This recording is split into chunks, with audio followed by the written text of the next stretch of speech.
बदकिस्मती नाजरीन पाकिस्तान की ये है कि यहाँ सियासत तामीरी नहीं बल्कि तकरीबी की जा रही है। इस वक्त सूरत हाल ये है कि एक बड़ी सियासी जमात का निशाना चीफ जस्टिस है तो दूसरी बड़ी सियासी जमात का हदफ आर्मी चीफ है। Army chief general Asim Munir ने कहा 9 मई यौम सियाह की कार्रवाइयों के तमाम मनसूबा साजों को कटहरे में लाएंगे।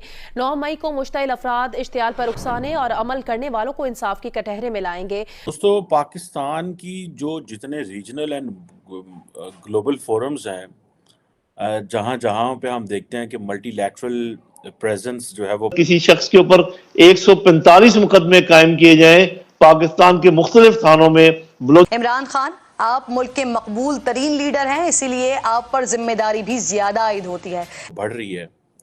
पाकिस्तान की एब्सेंस है या पाकिस्तान वहाँ जाने से हिचकिचाता है।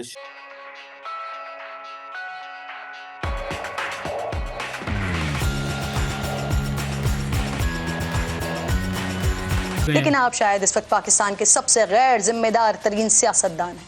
आपके मुताबिक इस वक्त मुल्क के तमाम तर हालात के जिम्मेदार आर्मी चीफ हैं। तो खान साहब, आपने अपने इत्तेहादियों से किए हुए वादे पूरे नहीं किए, उन्हें अपने साथ रखने में नाकाम रहे। क्या ऐसा करने को आपको आर्मी चीफ ने कहा था? आप मसनद पर बैठकर अपने ही एमएनए से मिलने से इनकारी थे। क्या ये आपको आर्मी चीफ ने कहा था? अपनी अना की खातिर आपने अपने लोगों को नहीं मनाया और इख्तिदार से बाहर हो गए। क्या ये आपको आर्मी चीफ ने कहा था? बुज़ार जैसे नाअहल शख्स को आधे पाकिस्तान का मालिक बना दिया। क्या ये आपको आर्मी चीफ ने कहा था? कशकोल तोड़ने का नारा लगाकर आईएमएफ की मिन्नतें करने को आपको आर्मी चीफ ने कहा था? नाकाम माशी पॉलिसी से खैबर पख्तूनख्वा और पाकिस्तान के कर्जे दुगने कर दिए। क्या ये आपको आर्मी चीफ ने कहा था? सऊदी अरब के तोहफे को बेचने का आर्मी चीफ ने कहा था? घड़ी बेचकर टैक्स रिटर्न में जाहिर न करने का आर्मी चीफ ने कहा था? भारत, अमेरिका और इसराइली शहरियों से फंडिंग लेने का आर्मी चीफ ने कहा था? सियासतदानों से करप्शन का पैसा वापस लेकर कौमी खजाने में डालना था, लेकिन जब बरतानिया ने मनी लॉन्ड्रिंग का पैसा पकड़कर पाकिस्तान को दिया तो आपने उसे मलिक रियाज को वापस लौटा दिया। खान साहब, क्या ये आपको आर्मी चीफ ने कहा था? फराह गोगी जो बुशरा बीबी के लिए हीरे की अंगूठियां मांग रही थी, क्या ये आर्मी चीफ ने कहा था? फिर अदालत को जवाब देने के बजाय कोर कमांडर हाउस और अवामी अमलाक को आग लगाने का आर्मी चीफ ने कहा था? एम्बुलेंस से मरीजों को उतारा गया और फिर उसे जलाया गया, क्या ये आर्मी चीफ ने कहा था? खान साहब, आप ही कुछ अपनी अदाओं पे गौर करें। अगर हम अर्ज करेंगे तो फिर आपको शिकायत होगी। खान साहब, आपकी वजह से भारत में इस वक्त शादियाने बज रहे हैं। उनके थिंक टैंक ये कह रहे हैं कि पाकिस्तानी अवाम और फौज को लड़ाने के लिए उन्हें अब किसी साजिश की जरूरत ही नहीं है, क्योंकि उसके लिए तो इमरान खान ही काफी है। दूसरी तरफ नवाज शरीफ साहब की साहबजादी मुस्लिम लीग नून की चीफ ऑर्गेनाइजर मरियम नवाज साहिबा हैं, जो अपनी पार्टी की बदतरीन कारकर्दगी से तो लाताल्लुक हैं, लेकिन हर नाकामी का जिम्मेदार अदलिया और चीफ जस्टिस को करार देने की कोशिशों में लगी हुई हैं। क्या शर्माता है? अभी ये एक EU इंडो पैसिफिक फोरम हुआ है स्टॉकहोम, स्वीडन में, जो कि लास्ट ईयर बेसिकली एक पेरिस इंडो पैसिफिक फोरम हुआ था, उसी को लेकर के बेसिकली चले हैं। उसमें हिना रबानी खर साहबा जो हैं उन्होंने पाकिस्तान की नुमाइंदगी की है, और जो बिलावल भुट्टो जरदारी वहाँ नहीं गए। ये जो पिक्चर में देख रहे हैं, आप देख रहे हैं ना, ये स्वीडन 2023, ये सारा ये Swedish presidency of the council of the European union.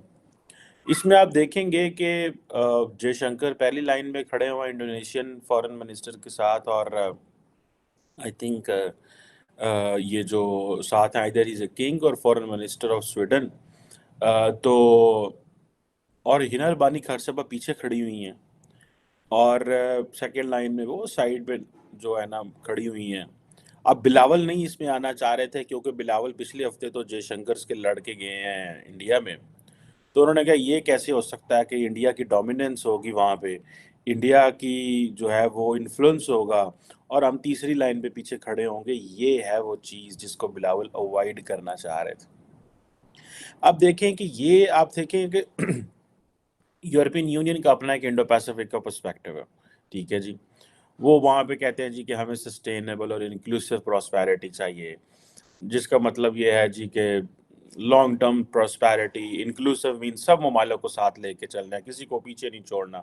जैसे फॉर एग्जांपल अमेरिकन जो हैं वो अपना एक उनका माइंडसेट है चीज़ों को, वो अपने लोगों अपने लाइक माइंडेड कंट्रीज को साथ लेके चलना चाहता है। चाइना अपने लाइक माइंडेड कंट्री को साथ लेके जाना चाह रहा है।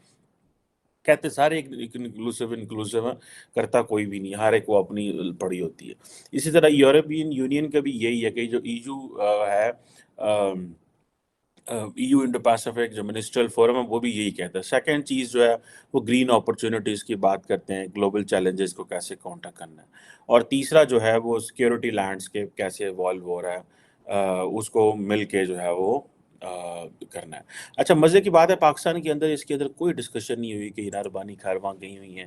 हालांकि मैंने देखा है उनकी जो वेबसाइट थी Swedish presidency of the council of the European union, उन्होंने हिना रब्बानी खैर की जनाब तस्वीरें सारा कुछ खाता शता लगाया हुआ था, और ताकि जनाब वो उनको जिसे कहते हैं ना कि उनकी प्रेजेंस वहाँ मौजूद है, ठीक है जी। और अब ये चीज़ें जो हैं दैट टेल्स कि पाकिस्तान दो चीज़ें हैं, या तो पाकिस्तान जो है वो अहमियत नहीं देता कि जी की लोड़ जान दी होती, ठीक है, या पाकिस्तान की इतनी डाउनग्रेडेड किस्म की वो है प्रेजेंटेशन है, पार्टिसिपेशन है, वो कहते हैं क्या जाके करना है वहाँ पे, छोड़ो, ठीक है जी।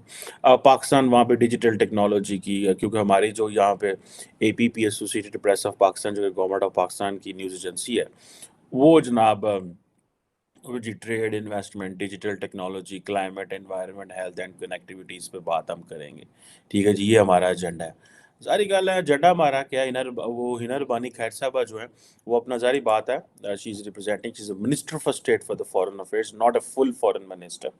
तो जारी बात है वो सेकंड लाइन में बैठी हुई हैं, वो उनको डॉक्टर जयशंकर जो है वो होस्ट के साथ खड़ा हुआ, बिकॉज इंडिया जो है वो डोमिनेट करता है इस खित्ते में इस सारे फोरम को। अब आप इमेजिन ये कर लें कि ये कैसे चीज़ें जो हैं वो चल रही हैं और चलेंगी।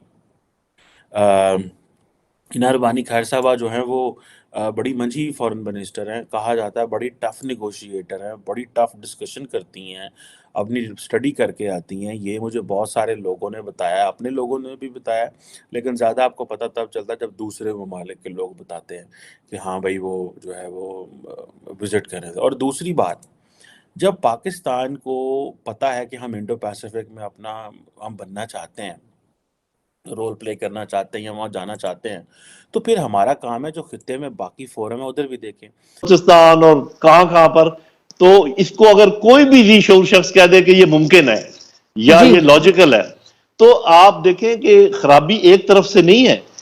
मैं मानता हूं कि जिस तरीके से इमरान खान साहब डायरेक्ट नाम लेते हैं उसका मैं हामी नहीं हूं, लेकिन यह है कि जो जिस तरीके से उनके साथ सलूक किया जा रहा है वो भी आप सबके सामने।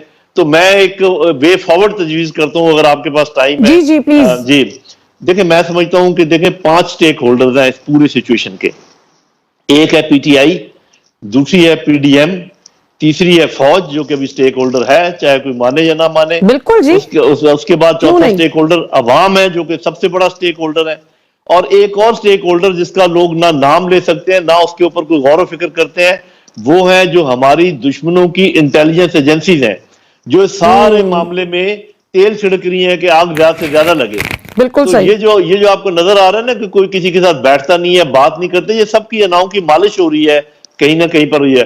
अब वे फॉरवर्ड मेरी नजर में ये है कि ठीक है, इंतखाबात एक दिन में होने चाहिए, मैं इस प्रिंसिपल को मानता हूं, क्योंकि अगर अलग अलग होंगे तो उसके बहुत सारे मसाइल हैं, वो मुकर्रर कर लें जो भी दिन आप समझते हैं।